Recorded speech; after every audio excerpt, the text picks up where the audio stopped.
I know that you've all been prepared for this, but I thought I'd just remind you just the same. Can you handle that, Blondie? Game over, man. Game over. What the fuck are we gonna do now? What are we gonna do? It was pure evil.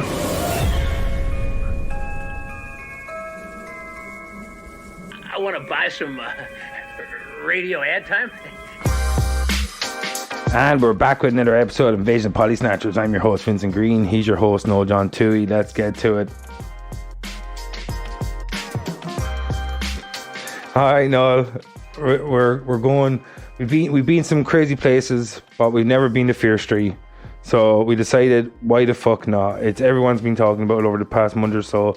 Oh, really? I had not heard. But since Netflix did this 3-week extravaganza, this 3-movie event, this kind of like shared universe within the trilogy or whatever the fuck you want to call it, everyone's been kind of talking about it for good or bad or indifferent. What did you make of your journey to Fear Street? And did you have any history with the books or else Stein, the writer, Goosebumps and shit like that? I had brief history. I read some Goosebumps. In third and fourth class and fifth class, I got really into like Roald Dahl and stuff like that. Yeah. So I think that was probably where my brain was for a lot of the time. But definitely read some more of the time. You know, I was saying this to you before we started that this was just like Scream meets Goosebumps. Yeah, it was. You know what I mean? And, even the soundtrack. And that's not to say it was like formula. I think he did something really cool here, and I tip my cap to him. Yeah. No, it's a woman directed this. Lee Wanick or something. Oh yeah, Lee Janiak, I think. But this was just fun. I mean, I just watched this again because we like to be a little bit fresh here because this is a professional production. That's how we do. But I don't like, even if I loved the horror film, within a month or two, I'm definitely not watching it again. She looks so young. She's 41. Oh my god. Yeah. She looks so young. Lee Janiak. Well, fair play to her. Yeah, she looks so young. She did absolute wonders with that story. But yeah, this had no right to be as fun as it did on the second viewing, and especially they're like, no, don't trust him. Yeah. Actually, the version's not as bad as you think, you know. Yeah, it's like when you go back and watch the Scream trilogy, you already said it had shared identity, whatever, with Scream and shit. Yeah. And you go back and you notice so much more about their behaviour. Oh, yeah, or when they're gone, like when they're not there on screen, Yeah. and when they show up, and the convenient timing that you're not picking up on the first time around. Yeah. It was extremely entertaining. Yeah, and did you enjoy it more the first time around or the second time around? I want to say the second time around because the first time around I watched it week, and then week. Yeah.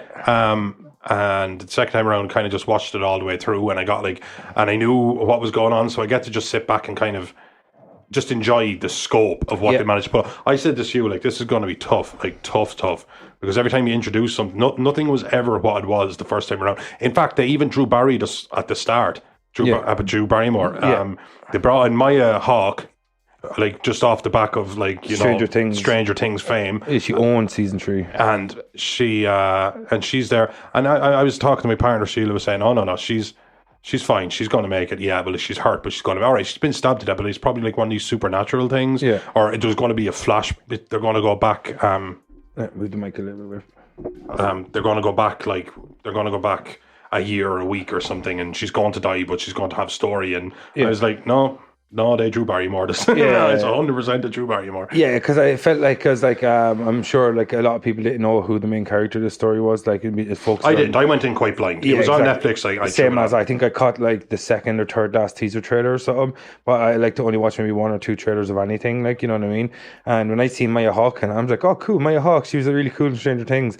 And as soon as she got stabbed, and I'm like, exact same thing. I'm like, oh, the Drew Barrymore her. Yeah, Drew Barrymore.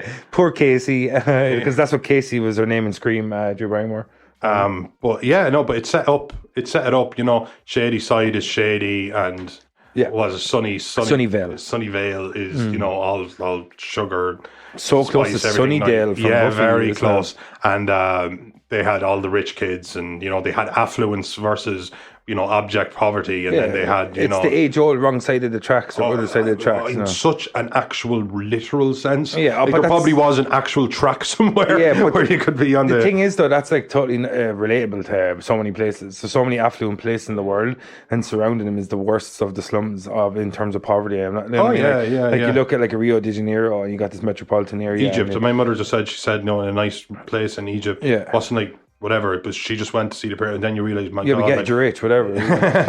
they went, not me. I would like to point We get out. your parents are rich. My parents are rich from neglecting us. Yeah. No, no. But parents are rich, she but just I'm say no. poor. But you're right. Like just the abject poverty that is just right there, because it's all relatable. Like right, you know what we Yeah, have here in that's constantly in what Ireland happens, is yeah. completely affluent. Or you have it the other way around, where you have the inner city is really poor and the suburbs are really affluent. If we went to Monaco, we wouldn't be able to get a drink. We wouldn't be able to stay in a hotel. You'd have to rob a motherfucker. You'd have to rob a motherfucker, yeah. And they're, I'm going to say Lamborghini. Yeah. I'm sure that's just like the micro of, Yeah, I of decided Monaco. to stay away from Monaco ever since I've seen Iron Man 2, because the last thing I want is when I own a Grand Prix team to decide to last minute race the team and have an arch nemesis from like my father's long lost past coming and attacking me. Don't get me started. Exactly, 'cause that's what I was saying. Because I really want to own a Grand Prix team sometime in my life, but I don't want to be attacked by someone from my father's past. And it's just too much. Hello, memories of my 21st. Flooding back. Yeah, you know what I mean? Like, all of a sudden have some like guy from Mercer coming around with Giant robot with a chainsaw arm, saws building in exactly, half. like, you know what I mean? And it's the last thing I need. It's the last thing. It's the last thing I need. I don't know what you'd put that pressure on yourself. Yeah, I see so where you're exactly, coming I'm trying to be a podcaster. from. You know exactly. Yeah. But, Over 100 downloads. yeah, well, about 3 or 4 things you mounted that, whatever. But you know, in the future. But I'd say of all the films we've covered, there's probably an argument for this just being the most fun. But it was the most fun, and then when you kind of stand back from 3 films, you kind of went, "That's a lot of storytelling." Like it was a lot of storytelling. Yeah, it was a bit goofy at times with accents or particular characters. Yeah. But like Simon. But it was a lot of storytelling. Like it wasn't an easy thing to commit to paper. I wouldn't As imagine. far as I know from the tiniest bit of research that I did, that Lee Janiak, the director, and a guy called Phil Graziadei or something, I can't pronounce his name, Graziadei or something, I don't know. But the two of them co-wrote all the scripts, and then they had different writers. Based on concepts from our Oh, probably not. No, I think this is a completely fresh story as far as I know. It's been a long time since I read the Fear Street books. I was a big R.L. Stein fan when I was a kid.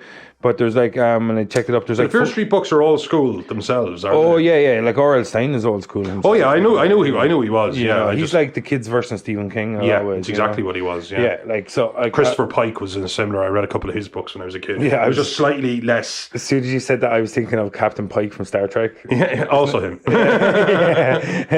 That's his name as well, I think, Christopher Pike, I think. Yeah, actually, I think it was. Yeah. I think so.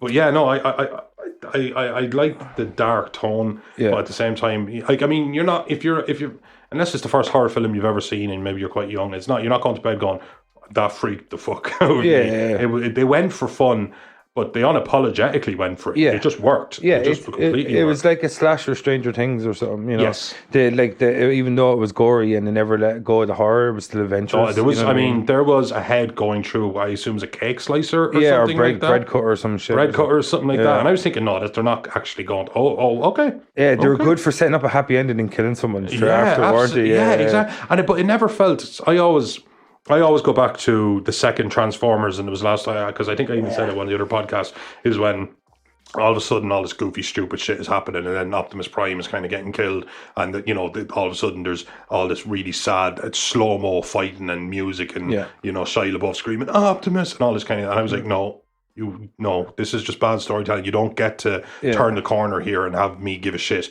But this kind of did. I felt for the characters, even when the tone switched so often and so drastically. I felt like, and that's just a sign of a good director, I felt like it was fluid, and I don't know how to explain that. I felt zero chemistry between Dina's little brother and her friend that got her head cut. Kate, is it? Yeah, I felt zero chemistry between the two of them. Yeah, I thought that kind of came out of left field. Yeah, her and your man Simon that got killed. I thought they would. I was like, are they not going out together? Yeah. He climbs in the window and he takes off his shirt and he's just there like shirtless in her house. Yeah. And I just thought, like, not only are they going out, they're going out a while. Yeah. You know, like there's a comfort factor that they have with each other, and then it was just they're best friends. Yeah. It's like the exact. He got the greatest line where like they were. The two girls were making out in like the chemistry lab or something, and Kate and the little brother are making out in the toilet, and he's having a wank in the Did you guys go to Pound Town? Yeah, me too. But he was having one of those all the wild horses moments, you know. Josh was the little brother. That's right. Actually, yeah. And Samantha, she was really good in it too. Olivia Scott Welch is her name, and the girl that played Dina was Keena Madeira. Yeah. Fuck's sake, people! I'm so hard to pronounce. Your names are so hard to pronounce. Why can't everyone be from not just Ireland, but around the area of Ireland that we're from? You know, where are the Bridgets? Where are the Bridgets? Where are the Bridgets at? Where are the Bridgets at? Hey, all right, anybody named Bridget, all right, hit us up in the comment section. That name of the episode, where are my Bridgets? Yeah, we want to know where the Bridgets are at around here. Benjamin Flores Jr. played Joss. Julia Raywald played Kate. Maya Hawke, Heather. I'm not just the cast is too. The cast was 4 people, man. Yeah, the cast was 4 people. There was Josh, Kate, and the 2 lesbian girls. Dina and Sam. Just the main characters of the story. Yeah, and I like the fact that they tried to. I remember when Dina looked over at her ex and stuff like that, and I was like, "It's the girl." Yeah, of course. I went like, "It's not like it's the girl. She's into girls." It's clearly obvious. Yeah, and then she's like, and she turns around and it's like Sam, but Sam. Oh, I forgot. Sam can also be a girl's name. I was like, "Yeah, no." We and the story's like we're so progressive. Yeah. The story's like take that. Yeah, take that. You know that moment though, where the story's like, yeah, we be progressive, we be it. What of it? You know what I mean? Like, I was just like, okay. Yeah, I thought that's clearly obvious. Yeah, but they had chemistry. Yeah. To be fair. And it was more important that they have chemistry because I thought the Kate and Josh thing felt like desperate times, as in like just the adrenaline high. And if I'm going to die, I might as well, trauma bone. Trauma bone, yeah. But at least there was some chemistry. Like, there's nothing in this film that I'd fault so largely that it took me out of it. Yeah. It was a fun ride. One thing I liked about it was, I think I said to you before we started recording, was it felt like an event. Yes. And when I went back and watched it, I was actually like excited. I don't know why. Yeah. Like, I wasn't expecting that. When I pressed play, I was like, oh, there's 3 films. You know, that kind of way. There's something about it like that. As soon as I pressed play, I was like immediately in the story. Like, you know what I mean? I think Dina's like storyline basically plays without a sleep. You know what I mean? When it started, like, I know it goes back to the 70s, then it goes back to the 17th century. I want her in every horror movie. Yeah, she was very cool. So good. Because she just kept that same energy. Yeah, and she was tough as a motherfucker. She's tough as a motherfucker. Yeah, and thinks on her feet. Yeah, exactly. So constantly plotting. She had this a really kind good of like, final girl. Yeah, exactly. She had that kind of Terminator element, but she also had a MacGyver element. Yeah. So you know what I mean? Like, that's it. Even the same with Kate, they're all kind of like that. It was like, remember she did the flamethrower with the flame. Yeah, that's it. Yeah, I loved though. I was like watching that, and she's like, "I'm going to run interference up here," and I'm like, "How?" I'm like, "I'm pretty sure it's not going to end well for you." And then all of a sudden she comes out with the flamethrower. I'm like, "Oh, maybe I underestimated her." Yeah. A few minutes later, she Get was away dead. from her, you bitch.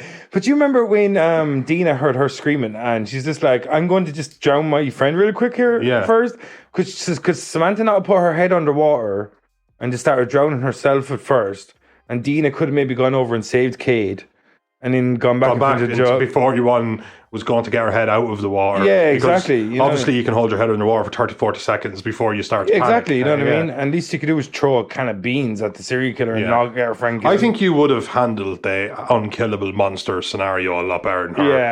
I honestly do believe so. Yeah. I don't think she's seen enough scary movies. No, I don't think she's seen enough scary movies. The monster be coming after me, I'll be like, dude, in about 20 minutes, you kill one of my friends. I'm pretty sure about that. Yeah. So I clearly get away from you right now. He's coming at me with an axe and pouring grapeseed oil on the ground. You're playing checkers here, man. It's like blowing up a slip and slide. 1 second. But I did like, again, this comes back to the Scream goosebump kind of thing, is that slashers, just run of the mill, hit you with an axe, a knife, a baseball bat, but then goosebumps, supernatural, unkillable. I mean, you have the whole thing where the clever thing with the blood. Have that though, don't they? Michael Myers, Jason Voorhees, they're pretty much unkillable. Well, I mean, they were blown to literally tiny little bits of viscera, and they all just congealed back together. Yeah. And all of a sudden, they were all on the rampage again. Jason X. Jason X, I'll give you. Yeah. And also, there was like 4 of them. Jason Voorhees went to hell. Jason Voorhees did go to hell. Yeah, he had a movie called Final Chapter and then released 6 more movies. Yeah. You know what I'm saying? Yeah, I love that. Yeah. Jason Voorhees, Jason X is probably when they probably took it a bit too far. Yeah. And it was still great. Yeah, I still watched it about 12 times. Yeah, exactly. But it had that kind of unkillable, unstoppable bad guy, so you had to keep doing something till it worked, but you never got to take your foot off the pedal at all. Yeah. And that's what I mean. Like, from her perspective, I think it was like she woke up one morning, she went, all this shit started happening, and she didn't get to go to bed until it was all over. I think it was probably over the space of maybe 2 days. Yeah. I'm not sure, though. About a week, I'd say. You say it was a week? Yeah. But yeah, it never lost that traction. And even when they dipped out of it and they dipped into other generations, it just kept the energy just kept going straight. Yeah, I like the way that like throughout it they were very quick to get to the meat of the story. Yeah, you know what I mean? Like, because I'm like, I remember the first time I watched 1666 with Lorraine, the third part, and I said to her, I just turned and go. With about 40-something minutes to go, I said, I think they're going to go back to modern day for the last chapter, the story. Ultimate story, yeah. And she was like, what you mean? I was like, it just feels like the way they're pacing Sarah Fear's story. Yeah. It felt like it was running to the culmination very quickly because of the whole, the witch and the crowd started turning on her and stuff. I just felt like that the culmination of the story was going to be in the modern day. And the fact that they were able to tell Sarah Fear's story within, I don't know, maybe an hour, and still have enough room before that to reintroduce us to Dina and where they're at before we jump into 1660. Actually, no, to jump straight into 1666 because it ends with her. It ends with her looking at herself in the reflection of the water. Yeah, so they didn't have modern day beforehand, but like I just think the fact that they were able to tell they teased it coming out too. Like, exactly. Yeah. So and the fact that they're able to tell her story in 60 minutes and still have enough room to have and it didn't feel rushed either. Yeah, exactly. But this is the thing when a film, especially when you're in the third chapter and the tempo hasn't changed, it just felt like one big movie. Didn't it just felt like one really big movie, which is a really big compliment for it. Oh, absolutely. Like you could have made that into two, like, you know, Lord of the Rings style films, 3 full hours.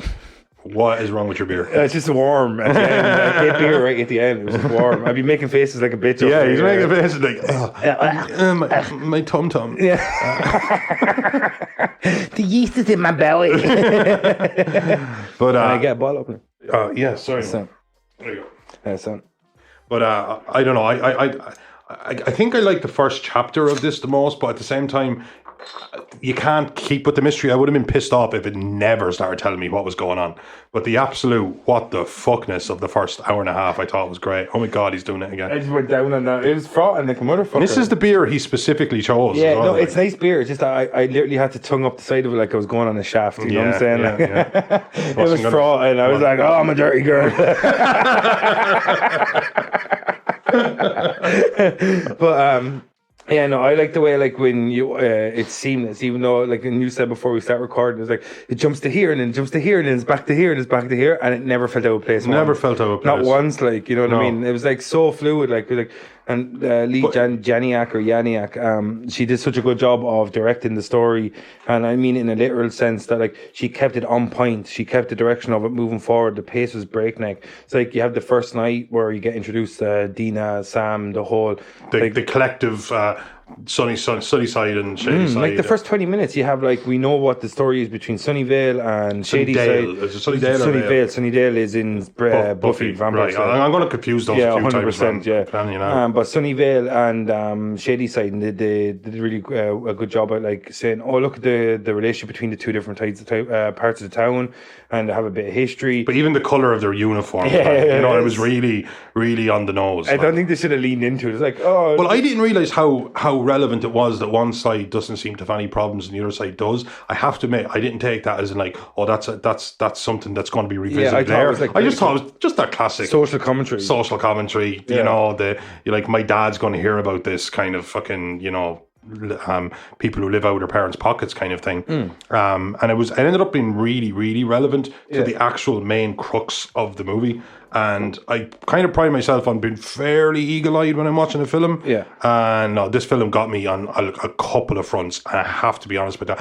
I kind of suspected that there was more to Sarah Fear than just like Bad Witch and instead of So I said to you before we start recording, the likeness between the girl who played Dina and the girl who played Sarah Fear is crazy. Yeah, that works. Like, so well done. I was looking at it and I was like, I wonder did they go for that same part of Dina originally? And they were like, okay, they look, because even though both one girl's white and the other girl's a mixed race woman, but like they look so like the curly hair, the facial features, the bone structure. That bone structure frame.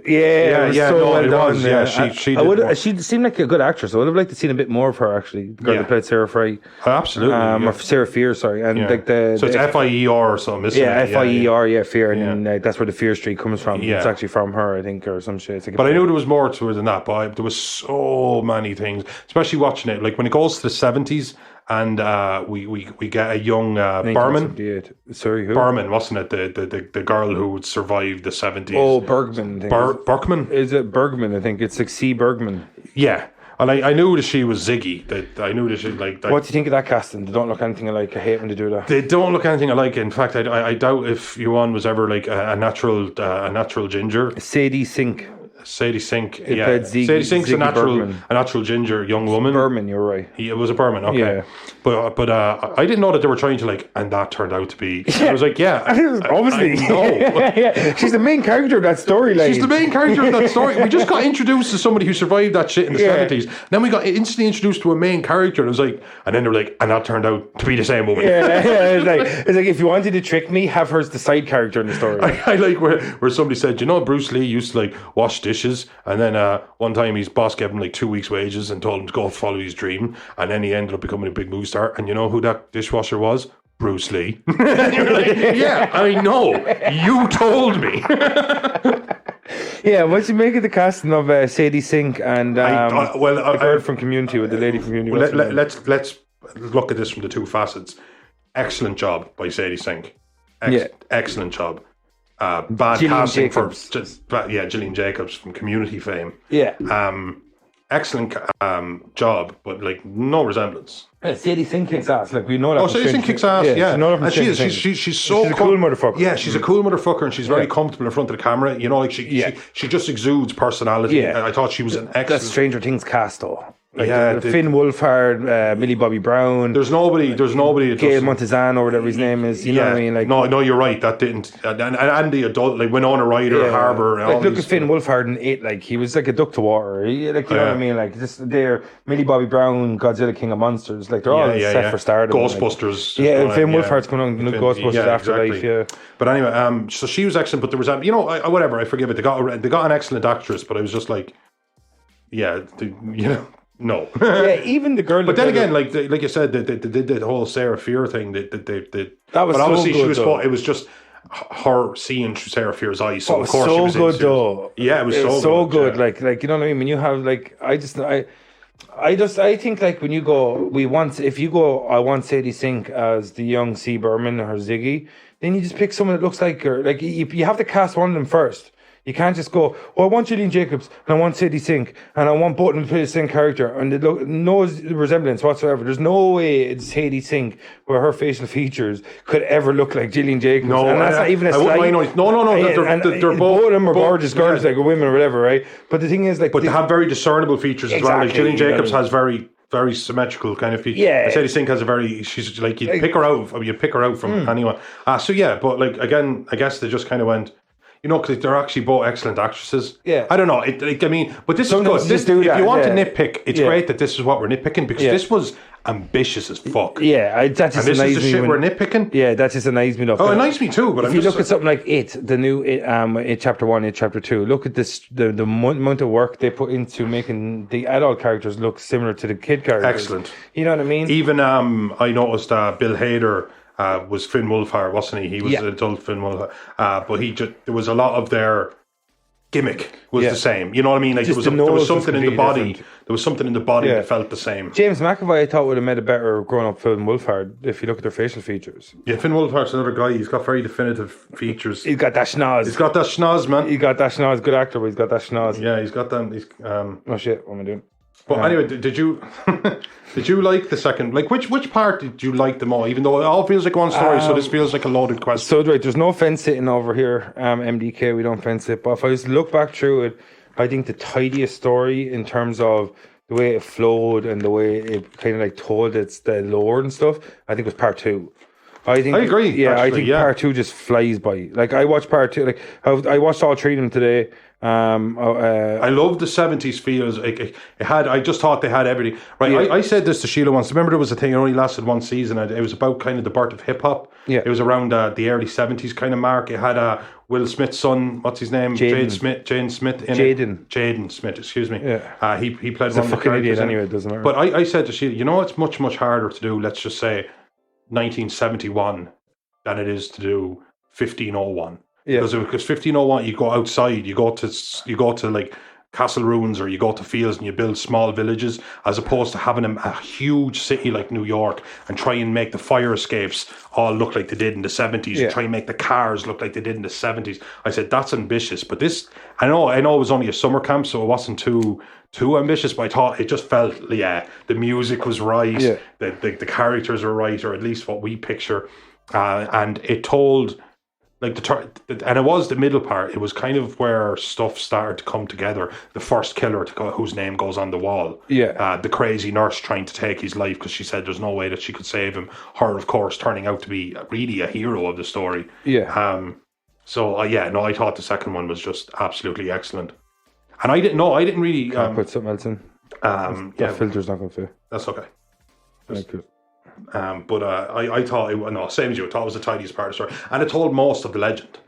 It got really into the legend and the birth of what was going on in the modern day. I think, right, there's two things, right? I think the reason both of us are huge 1980s horror fans, so I think obviously it resonated with us in that sense. It had a lot of Friday the 13th about it.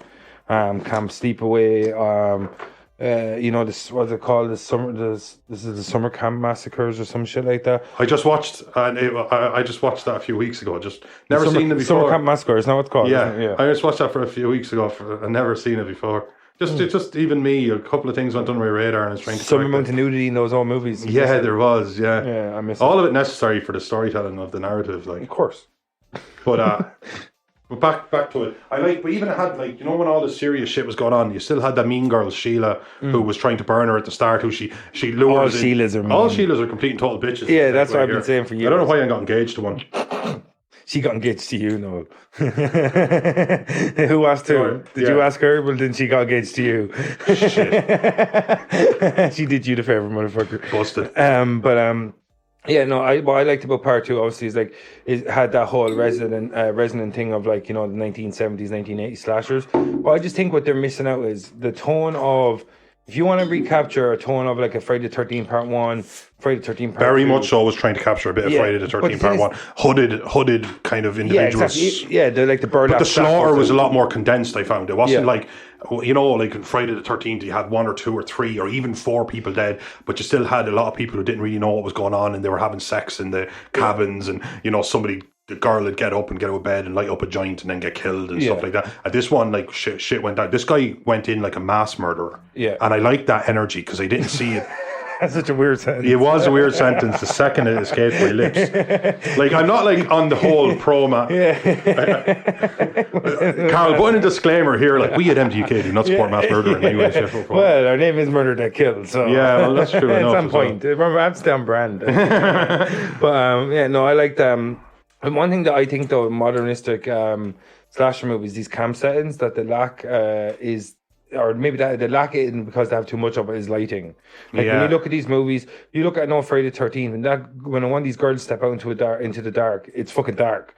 Well, anytime in the nighttime now, it's it's implied darkness. You are after touching on something that it's something I've noticed and it pissed me off. It is Sheila's goddamn kryptonite. She cannot stomach it. Yeah. She said there was some scenes where they're in the caves and stuff like that, and she was like, "Oh, see there, that's a light source from the emanating energy or something." She goes, "At least that makes some sort of the gooey fucking motherfucker in the middle." She goes, "At least that makes some sort of sense to me." She goes, "At least," and then they go in the cave and it's dark because it's a cave. But Sheila always said that she hated that. She hated that running through a forest, and the moonlight is apparently making everything. Although, to be fair, people who trip in the forest, at least that's... No, it's just the whole thing is that, they have this implied darkness, where it's I can't see, but there's so much light. You can clearly see. The reason I think the summer camp has worked so well is A, it made money, and if it makes money, it'll do it. Yeah. End of story. But B is it doesn't matter. You can call out for your parents. Your parents are 600 miles away. Yeah. You can call out for your counsellor. Yeah, he was the first one killed. You know what I mean? So it is just that and that's probably what I like most about horror. That I always like the bleak kind of nobody's going to win, but you might get out of it alive. That's what the thing had. Yeah. Nobody was going. There wasn't a grand prize. Yeah. Or something. You know what I mean? It wasn't Lord of the Rings where you're going to save the entire planet. No, you are trying to keep yourself alive. So we both agree that part 2 was probably the strongest. I think so, but if anybody came in and said any part was their strongest, I wouldn't I wouldn't feel strongly enough to even argue it. And do you think that is because the story lends itself to being like one giant movie so much that oftentimes in a movie the second act is often the strongest? Yes, like sequels. Because it's the information part. Sequel, not everything has to be a Terminator 2, and Yeah. sequels often suffer. Yeah. But it wasn't a sequel. This was a story given to us in 3 parts. It was too long to put in a movie. Exactly. It was like pretty much like Fear Street 1994 was chapter 1. It was act 1. And Fear Street 1978 was act 2. Fear Street 1666 was act 3. It was kind of like... Have you ever seen, and I don't think it's been done, but if I'm wrong, I'm wrong.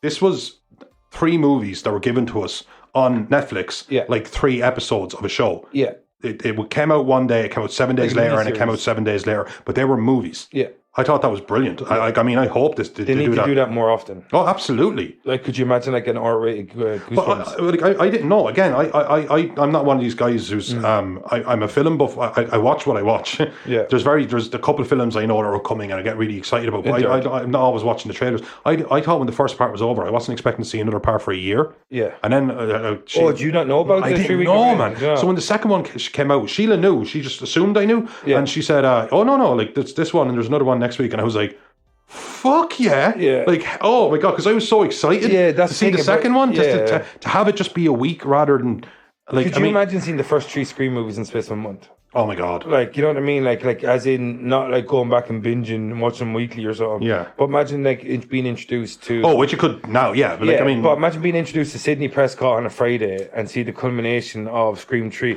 Or even if you want to add Scream 4. So just imagine if they did it over 4 weeks. Imagine you got to see the beginning of Sidney Prescott's story and the culmination of it within a month. Like, that would have been insane. Like, you know what I mean? Like, because like the same age girl trying to be like a button down 30-something-year-old. Yeah, exactly. You know what I mean? I just like the way I just think the scope of what Lee Janiak, the director, what she did, and she spoke about it since that she would like to have like a horror expanded universe in the same kind of guise as like an MCU or something like that. And like, I just think if you look at R.L. Sane and if you want to just create a universe around his works, there's like, I think he's got being published over 60-something times when it comes to Goosebumps. I don't know what the story is with Fear Street. I just know Goosebumps because I recently downloaded legally the collection, you know, through my... Pay your creators, people. Through Kindle. I have an Amazon Prime account. Yeah. I actually really do. I'm fancy like that. But, no, so... No, like, I just think it's like there's a lot of source material there. I don't know who owns the rights to Goosebumps because there's been 2 movies. So, like, I don't know what way the rights are divvied up. I know those movies were kind of loosely based on his work because Jack Black actually played an exaggerated version of R.L. Stein and all his works got out into the real world and shit, like. But I just think that if you've 60-something Goosebumps books and Fear Street books, if Lee Janiak has the fucking ambition to go make an MCU out of R.L. Stein's fucking universe, I think let her have at it. Yeah, you know absolutely. I mean? Just I know this is a segue completely, and this is just something I want to say because that was funny. Somebody who didn't like Loki, and it was a woman that directed Loki, and she said, "Thanks for ruining Loki for me, you fat skank." And she tweeted back, just put a tweet out going, a hot fat skank ready to ruin your favorite franchises. But the thing is, she did a fucking wonderful job. He's one of the best shows. You fucking dickless loser. Is it Kay Heron or something? I'll check it here now just so I'm not getting it wrong. Pretty sure it's Kay Heron did most. Carl, when he said "I'm so fancy," but in the first like 3 seconds of that song by that rapper chick to go, "I'm so fancy," you don't even know. Yeah. Well, fucking, there goes any chance of monetizing this episode. Oh yeah, I suppose we got. All right, with me singing it should be fine. I think you're allowed. I think we're fucked. Kay Heron directed the first season, and Michael Waldron helped her create. I think he may have been a showrunner or something. Women directors are having a moment. It's long overdue. Well, I just think like when you have someone like a Patty Jenkins or Kate Bigelow, or Catherine Bigelow. Sorry, Kate Bigelow. I'm very fucking casual with her. She's probably like, "Who's this fucking motherfucker?" You know who directed that? Mike K-Dog. KB. K Biggie. K Biggie. I like that. Biggie. Yeah. But no, I just think like when you have someone like a Catherine Bigelow that's been proven for a long time, and Patty Jenkins more recently with Wonder Woman 1, she must have been on crack cocaine for Wonder Woman 2 because the movie was terrible. But I just think like it's. I know a lot of people like look at this recent thing where women are being hired to do action a lot more, and they're probably like, "Oh, it's only because of certain things in like in social media." The proof is in the pudding. Exactly. When's the Like, last just time like we've done a bad if it's job? all, it's like if you want to make that case, look at them and say, look what an absolute awful job we're having in this woke mo. But we aren't. We are having. Yeah. It's been fucking awesome. You know what I mean? Like, it's a golden age of television. Shut the fuck up. exactly. Like, you know, if you have like a Kay Heron that's able to do a Loki, and I don't know if she's come back for season 2. I think she says she's not. But like, and what Lee Janiak did with Fear Street, and that kind of ambition, like you have a fucking story like Loki, 6 episodes. It's pretty much a 6-hour movie, 5-hour movie, whatever. Yeah, it works about 5 hours, yeah, 47, like exactly. a TV hour. Exactly, TV hour, yeah. So it runs like, you know, through all these different timelines and stuff like that, and the scope and ambition of that, and then you have this fucking. But the scope we're watching of stuff lately, like, this is what I was saying to you, because we've 2 projects this week, and I said we should jump into this one because it's huge. Yeah. Like, do it when you're fresh. 'Cause it's just huge. There's so much to cover. Like, we stand absolutely no chance of covering all our bases on this. We don't. We simply don't. Challenge accepted. Yeah, really? Okay. We haven't even mentioned the goddamn witch's hand. We've been at this for 34 minutes. But no, like, so, like, we look at, like, right, chapter 1, right, it just set up everything. Like, Fear Street 1994 set up everything, introduces the Dina, Sam, the whole lore of Sarah Fright, or Fear. And we see, like, you know, the way they built the world, and in chapter 2, which was Fear Street 1978, that it was the information part. Yeah, it was, wasn't it? You know what I mean? Like, so, like, but even they were trying to like explain a lot of it to you, how this has been going on, how this isn't the first time. Yeah. I know it didn't like lose. Again, we've said this a few times. I suppose I'm just going over gold ground, but it never lost momentum. Yeah. Even when they were trying to like be a little bit more like explaining with the storyline, because the first one was very like manic. The blood, they or kept the kills pretty quick, pretty frequent. You know. Yeah. What I mean? They did. Yeah. What did you make of the lore behind Sarah Fear? And like the 2 main things really I want to talk about right now is the lore and the gore. And what you make of the lore behind Sarah Fear, how they set it up, how they built it through the 3 movies, the big payoff with Sheriff Good and all that. Like, but what did you make of the gore, the slasher elements and shit like that? So, I loved it, and I loved it's why I like a Jason or something like that, because they're kind of, the storyline is clever enough to make them kind of like mindless monsters. Yeah. Like, Jason was killing because he was killing. I know, like, the whole thing with his mother and stuff, but eventually he was just this unstoppable monster. Yeah. And that just worked. There was no reasoning with them. There was nothing they wanted, so there was nothing you could offer them. Yeah, he was a shark. He was a shark, yeah. Exactly. And you were chum in the water, and there was nothing more to it. You can't negotiate with a shark. You can't. Yeah. That's it, exactly. You can't say, well, what about this? Yeah. Or I can give you this, or I can be used for this. Even Michael Myers, you could talk to more than Jason Voorhees. Oh, yeah, absolutely. Yeah, absolutely. And that's not saying a lot. Yeah, and he'll still butcher you. But I like the fact that they were just completely unstoppable. They never even ran out of energy. Yeah. You know what I mean? Like, they couldn't be killed. They never ran out of energy. They were doing whatever it was that was programmed into them to do. Who was your favourite of the lineup of the serial killers?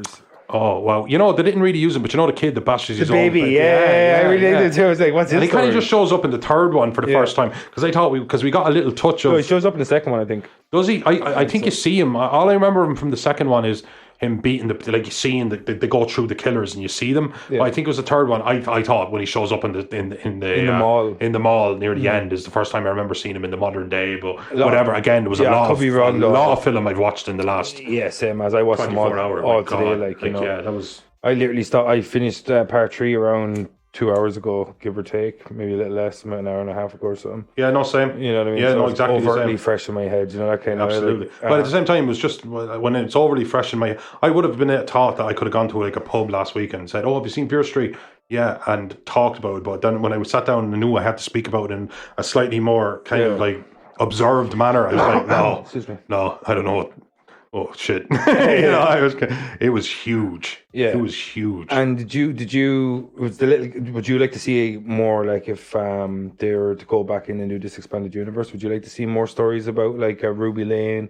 I think I would, but I also like when somebody says, "No, I did it."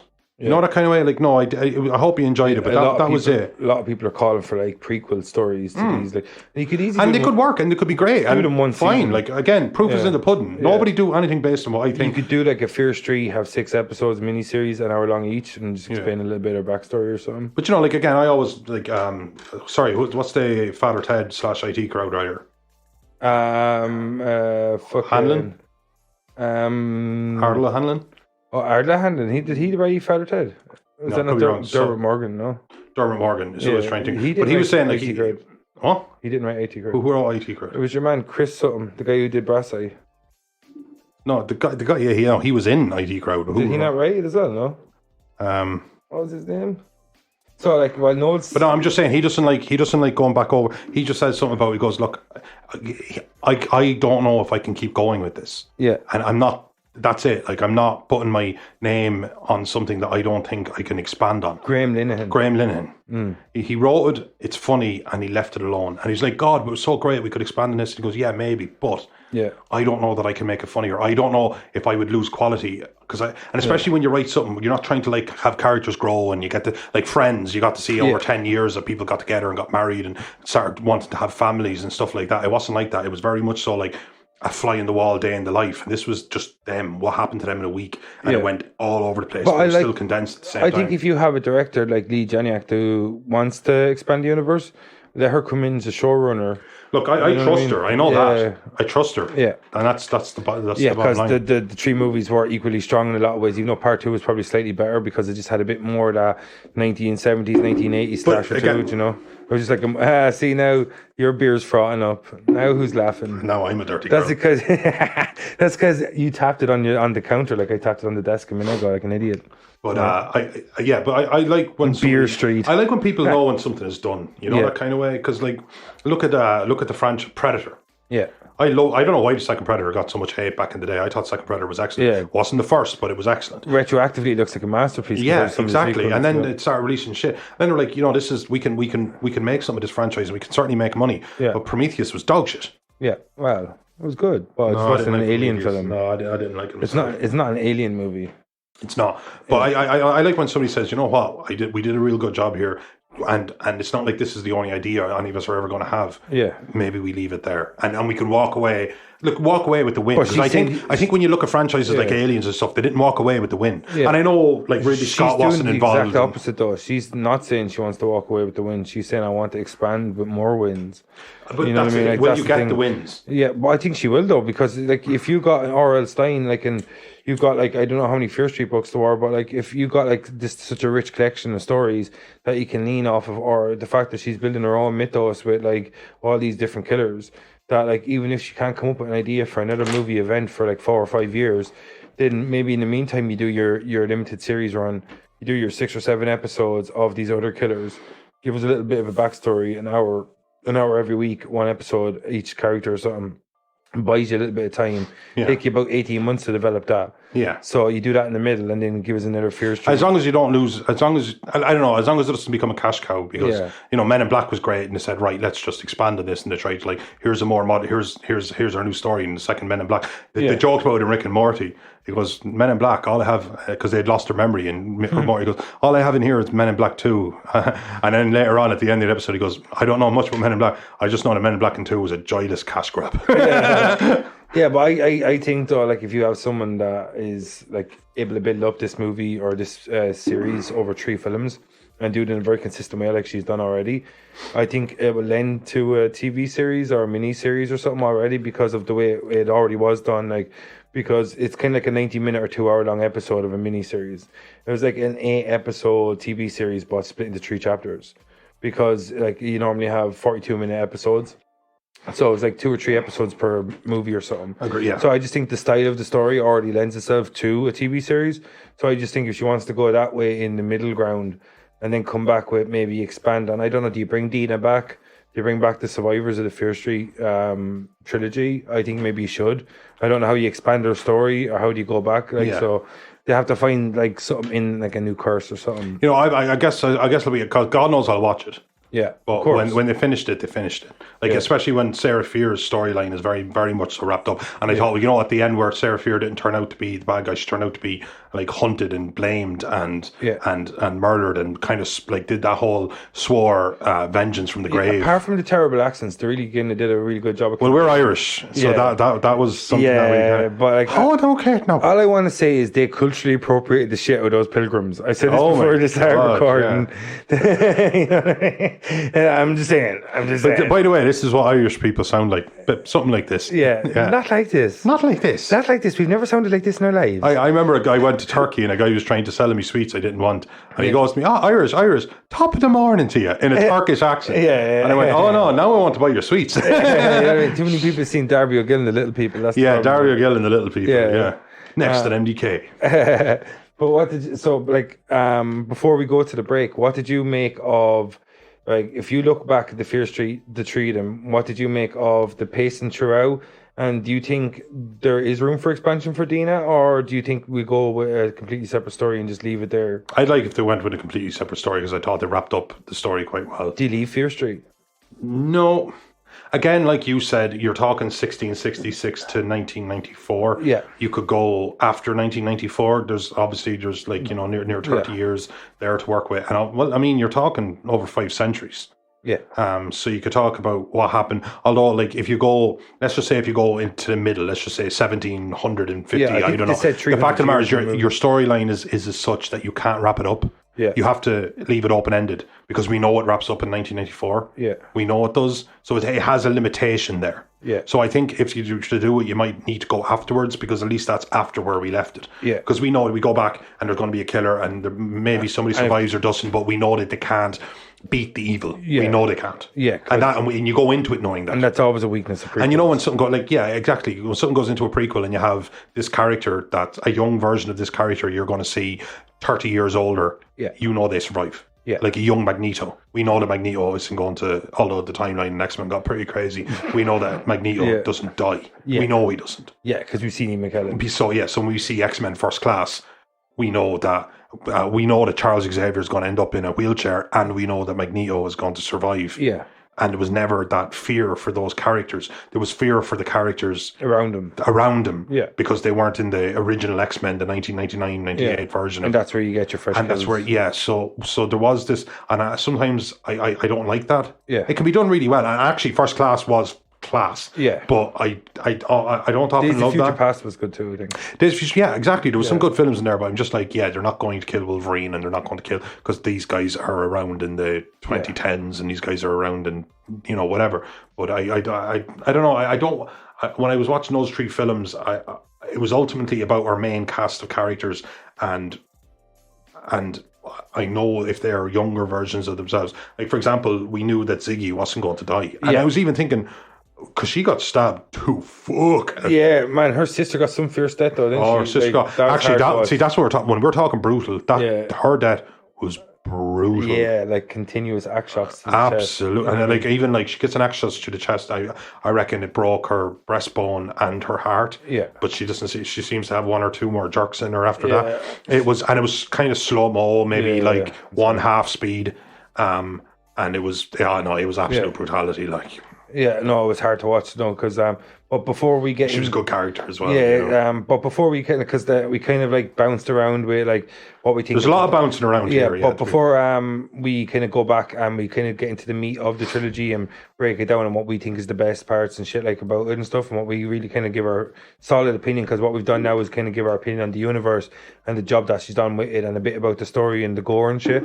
But before we get kind of stuck into it, do you want to take like a 5-minute break or something? 5-minute break, and through the magic of cinema. Yeah, cinema. we will be back. Yeah. Right, so, right, folks, we see you after the break. I'm your host, Vince Green. He's your host. Noel John Tui. And this is Invasion of the Potty Snatchers, and we will see you after the break with more Fear Street, motherfuckers. Chat soon, and now a word from our sponsors. Hello, I'm a reformed TV sponger, He's a mug. and I'm using my head.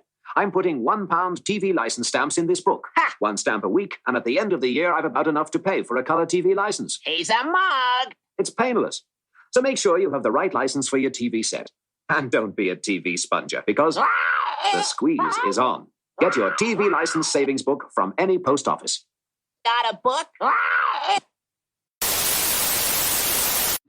All right, folks. Thanks for if you're still with us. This is Invasion of Potty Snatchers, and at the start we were kind of bouncing around because we 3 movies to cover and shit, but we're kind of going to get stuck into Fear Street a bit more now.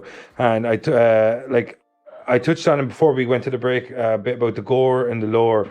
And Noel, it's a supernatural. Good way of putting it. Yeah, it is, because it's a supernatural slasher. It's 2 things that it has in abundance: is gore and horror. So when you look at like a supernatural slasher, like the 2 things that they really need to execute correctly is the gore, which is the kill factors, how many die, and the variety in the ways they die. Such a strange sentence, but when you look at horror, variety of kill and the amount of kills are very important in terms of gore. Yeah. And the lore is all about Sarah Fear and all about, you know, and it goes back. Which for like even like again supernatural slashers, what have we got? We said Friday the 13th, Halloween. Everyone knows that. Nightmare on Elm Street. Actually Nightmare on Elm Street. The Yeah, most sorry, I supernatural. suppose. Yeah, I never thinks like a slasher, but it is. 100% a slasher. It's 100% a slasher. It's just 100%, an interesting. Yeah. It happens inside of a dream realm or whatever. He's a pederast.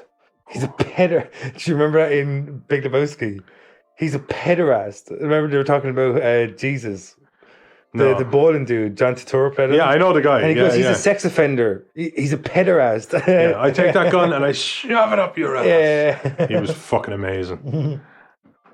But so what did you think of it? Because you said like when you weigh up against like obviously the heavyweights of the slasher franchises, or sorry, the slasher subgenre is Halloween, Friday the 13th, Nightmare on Elm Street. They're you know what I mean? They're Tip of the top caps tier. without trying to ever emulate. I suppose Scream. You'd have to put Scream up there. You have to. Well, Scream was there's 4 good Scream movies. in the late 90s, 96, I think, wasn't it? Owned the slasherverse. Yeah, it rejuvenated the slasherverse. Yeah, Wes Craven. It's like what R.I.P. legend. Yeah, because it's like people might give out. I'm a metalhead. People might give out about new metal, but new metal made people start listening to metal again. Yeah. Then what happens is when you have a new resurgence, what happens is people go, what happened? What influenced this? Yes. And then you have a resurgence for the classics. Exactly. You know what I mean? Exactly. So it was a good time because all of a sudden there was like Woodstock 99 and they had metal bands at it. Yeah. You know what I mean? How many people do you think rediscovered Nightmare on Elm Street because they watched Scream and they found out Wes Craven? Wes Craven was involved in it. You're absolutely right. You know what I mean? And of course, I don't have the numbers on that, but I know that's just how the common psyche works. Yeah. This is awesome. What do you mean? He's been doing this shit for like 15 years, 16 How many horror What was it? conversations are like this where I go, hey, have you seen this? And you're like, oh, that was really good. And you're like, oh, you like this? Have you seen this? Because if you actually look at it, In the same vein. a lot of influences came from this movie. Oh, or it's something, like you know? a lot of tips of the cap. Yeah. But again, this thing was full of tips of the cap, but it was always its own film. Yeah. Like again, like there's the tropey stuff like Cabin in the Woods is probably the trope to end all tropes. Yeah, it wasn't as meta as Scream, but I definitely had a lot of Scream about it. Yeah, exactly. Yeah. It was dipped in, but then it had like again Ancient Evil, which is very Evil Dead. Yeah. There was a lot of stuff I thought tipped the cap, but again, it was his own film. Yeah. It was his own film. I don't mind. Again, I always, it's the tropes I always hate are very small storytelling devices, like the family getting the fresh start. Yeah. And the bitchy daughter who didn't want to leave her friends and's on her phone the whole time. All that kind of stuff. I hate. I've turned films off. But this film had tropes, but at the same time, I always felt like they were either like homages or they were making fun of them, and I was okay with. The soundtrack was very Scream. Yeah, the soundtrack was very Scream, and even a little bit of Stranger Things and stuff in there. Yeah, this is the thing. People have levied at it at the moment, to the past month or so since it's come out, less than a month, that it's pretty much a hybrid between Scream and Stranger Things. And I think that's a... Stranger Screams. Stranger Screams. Boom. Oh, I like that. Boom. I like that. Do you like that? Patent pending. Carl, do we cut this out? But what would you take? I think it's a lot more than that. I think it's like... So do I. I think that, well, again, if somebody said that, and we just said it. Yeah. I think it's a fair point. But again, it would be a minimalistic view of it. Yeah, I think again, I say that harsh, there's a lot of storytelling in here, man. Yeah, it wasn't like, again, Scream was two guys who wanted to fucking act out all of their violent fantasies and get away with it. I mean, it wasn't this huge fucking concept or anything like that. Billy Loomis and well done on that. Yeah, I knew Billy. I would have just. I don't know Stu's surname, but Stu is there. And the prompted line I found out years later is where the first guy's already taken his stabbing, but the other guy freaks out and throws a phone at him, and he goes, "Well, I'm woozy here. Yeah, I'm feeling a little woozy here. Yeah, I feel a little woozy here." That was the line. He's that like, was my parents are going to be so mad. And that was all ad-libbed. And seemingly even before he dies, when Sydney puts the TV on him, and he's like, "Oh, I've had a thing for you, Sid." I think that's ad-lib as well. Some great lines. Excellent work by him. But Matthew Lillard has great range. Yeah, exactly. Yeah, Dusty Scoop. Yeah. He played Shaggy, for people who didn't get that absolutely incredible joke. Norman. Norman's his real name, I think. Is it? Shaggy's real name. Jeez, that Norman or Norbert or something like that. Norman. Something like that, I think. No, you're into Shaggy. But I care so little. I'm not even going to Google search it. Yeah, exactly. But I'm sure everyone that heard was like, I'm really glad he said that.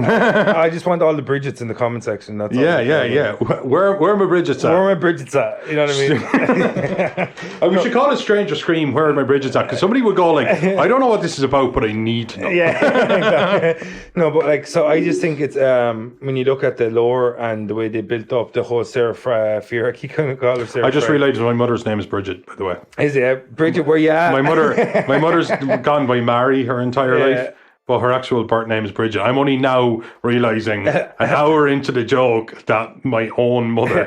Come at us, Bridget Toohey. Where you at? Yeah, where you at? What you got? Yeah, what you got? Thank you for the lift out here. I love you. But I just think like when you look at Scream, right, that was like, extremely meta, and like Stranger Things, the only reason people are seeing similarities is because of casting, I think, because the tone doesn't say a lot of Stranger Things to me. Like, you know, who was setting them all? Yeah, so No. You know I agree. I mean? Yeah. Because the reason You like, as in you find if you're looking for it. Yeah, and Maya Hawke at the start. Yeah, Maya Hawke, and then you have yeah. Sadie Sink as well. Like, you know what I mean? Like, you know, who plays Max in Stranger Things season 3. But I just think like, I don't want to speak for Lee Janiak, but I think what she looked at was what are the major locations in terms of tropes for past horror or slasher movies?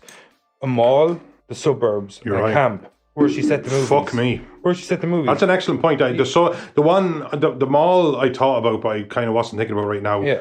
The summer camp I touched on myself. Yeah. But the suburbs, you're absolutely right. The you know suburbs like, is a huge one. Like it's huge. Especially when somebody looks like, especially American It movies, follows, which is 95% of the movies we're watching are American. Or Halloween. But the suburbs are always like picturesque. Yeah, of course. That's where you create that. Edward Scissorhands. Remember everyone out mowing the lawns at the same time? Yeah, and everyone pulling out the driveways. Everyone pulling out the driveways at the same time, and you know that's where you create this amazing. The stay-at-home wife. The reason I think waving them off. It's all very.